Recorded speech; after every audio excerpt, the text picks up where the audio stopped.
हमने ये सुना है कि हनुमान जी कैसे माँ सीता को ढूंढने अशोक वाटिका में गए, पर रामायण का असली युद्ध शुरू होने के लिए हनुमान जी, जिनको महावीर संकट मोचन बजरंगबली बोला जाता है, पहली बार बजरंगबली कब बने थे और कैसे हनुमान जी एक बहुत बड़े रणनीतिकार और कूटनीतिज्ञ भी थे।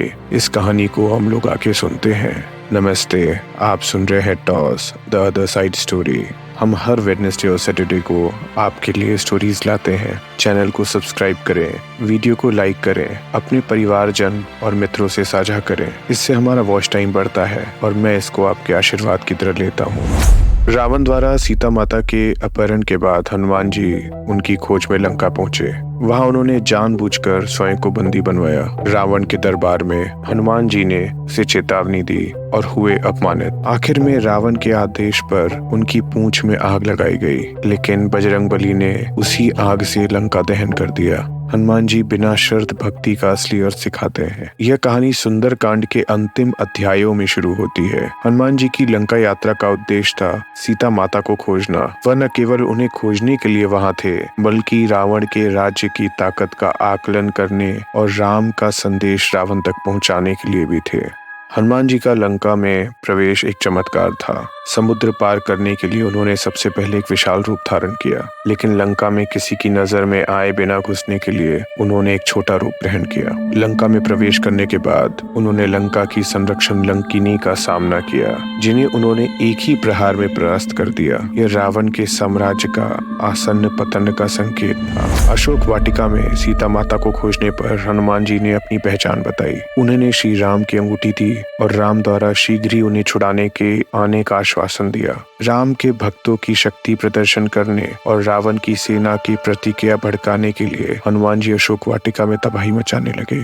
पेड़ों को उखाड़ फेंका और वाटिका का विनाश शुरू किया। अशोक वाटिका के विनाश के बाद रावण के योद्धाओं से हनुमान जी के कई टकराव हुए। उन्हीं योद्धाओं में स्वयं रावण के शक्तिशाली पुत्र अक्षय कुमार भी थे। हनुमान और अक्षय कुमार के बीच का युद्ध भीषण था। हनुमान जी ने जानबूझकर अक्षय कुमार को मारने का निर्णय किया। वह एक रणनीतिक कदम था। अक्षय कुमार अपनी वीरता के बावजूद रावण के दमनकारी शासन का प्रतिनिधित्व करता था। उसे हराकर हनुमान जी रावण के शक्ति को व्यर्थ दिखाना चाहते थे। यह रावण के लिए भी उसके कार्यों के परिणामों और राम के साथ उसके टकराव के अपरिहार्य परिणाम के बारे में एक स्पष्ट संदेश था। हनुमान जी ने जानबूझकर स्वयं को पकड़वाया। फिर भी हनुमान जी महान विद्वान और राक्षस राजा रावण की पूरी ताकत को देखना चाहते थे, इसलिए रावण के सैनिकों द्वारा जानबूझकर खुद को बंदी बनवा लिया। हनुमान जी रावण के स्वभाव को परखना चाहते थे और यह जानना चाहते थे क्या उसमें सुलह या आत्मसमर्पण की संभावना है जो आगे के संघर्ष से बचा सकता है। हनुमान जी ने भगवान राम के संदेश सीधे रावण तक पहुंचाना चाहा, ताकि उसे माँ सीता को शांति से वापस करने और राम के क्रोध से बचने का मौका दिया जा सके। स्वयं को बंदी बनवाना हनुमान जी के लिए राम के भक्तों की ताकत और संकल्प को प्रदर्शित करने का एक साधन था, जैसा कि धर्म की मांग होती है। जब इंद्रजीत रावण के पुत्र ने हनुमान जी को बंदी बनाया, तब वह रावण के दरबार में लाए गए। वहां रावण और उनके दरबारियों ने हनुमान जी का खूब मजाक उड़ाया और उनका खूब अपमान किया। वायुदेव के पुत्र श्री हनुमान जी रावण के दरबार में हाथ जोड़कर खड़े थे और सार्थक शब्दों में बोले, मैं एक दूत हूँ। उन्होंने रावण से कहा, मेरे साथ एक दूत की तरह व्यवहार करो, मुझे बैठने के लिए आसन दो। रावण घमंड में हंसा। उसके दरबारियों ने उनको बंदर कहकर उपहास उड़ाया।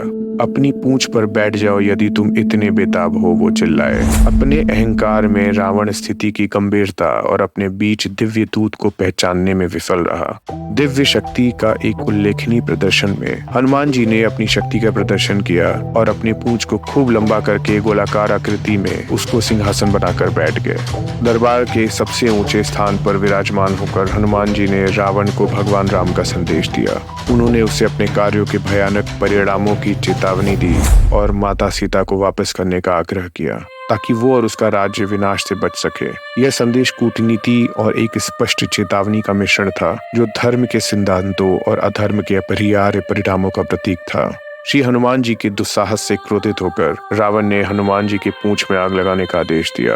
फिर रावण के आदेश पर हनुमान जी के रस्सियों से, छड़ों से, गदाओं से, कुल्हाड़ियों से पकड़ लिया गया। आग लगाने जैसे अपमानजनक कृत्य की जगह हनुमान जी ने अपनी जलती हुई पूंछ का इस्तेमाल लंका के बड़े हिस्से में आग लगाने के लिए किया। इससे दैवीय प्रतिशोध की विनाशकारी शक्ति का प्रदर्शन हुआ और सीता माता को बचाने के लिए श्री राम के संकल्प की गंभीरता को बल दिया। यहाँ पहली बार थी जब बजरंग बली ने अपनी असली ताकत दिखाई थी, अपना सच्चा शक्तिशाली रूप दिखाया और यहीं से रामायण की महान युद्ध होने की गूंज शुरू हुई। यहाँ तक सुनने के लिए धन्यवाद। नमस्ते। आप सुन रहे थे toss the other side story.